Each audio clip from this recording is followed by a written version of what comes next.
2 novembre, amis internautes, bonjour et bienvenue sur votre émission. Ce 2 novembre, l'Église fait mémoire de tous les fidèles défunts.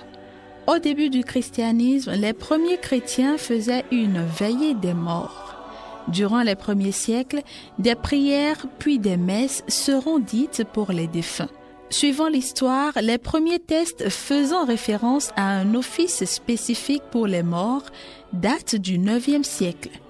En effet, le diacre Amalère, devenu abbé de Mède, en fit cas dans De Ecclesiasticis Officis, rédigé vers l'an 820.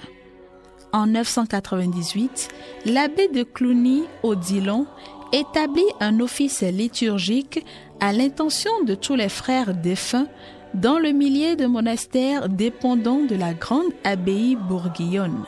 Il institua le 2 novembre une journée dédiée à la commémoration de tous les fidèles trépassés.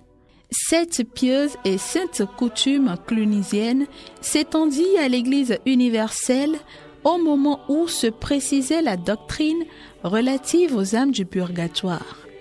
Cette décision fut approuvée par le pape Léon IX, ce qui répandit la commémoration des fidèles défunts dans toute la chrétienté. Ce n'est qu'au XIIIe siècle que cette célébration entre dans la liturgie romaine et devient une fête universelle dans l'Église.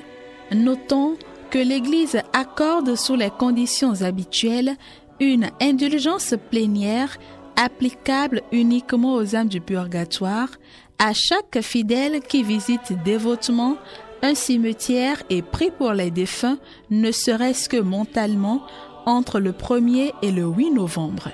Nous pouvons gagner cette indulgence quotidiennement durant cette période.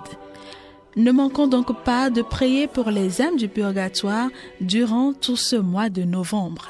Que les âmes des fidèles trépassés reposent en paix et que Dieu leur accorde la lumière éternelle. Amen. Ce programme vous a été présenté par Miséricordia Audiovisuel Service avec le soutien de la librairie Notre-Dame de Cotonou.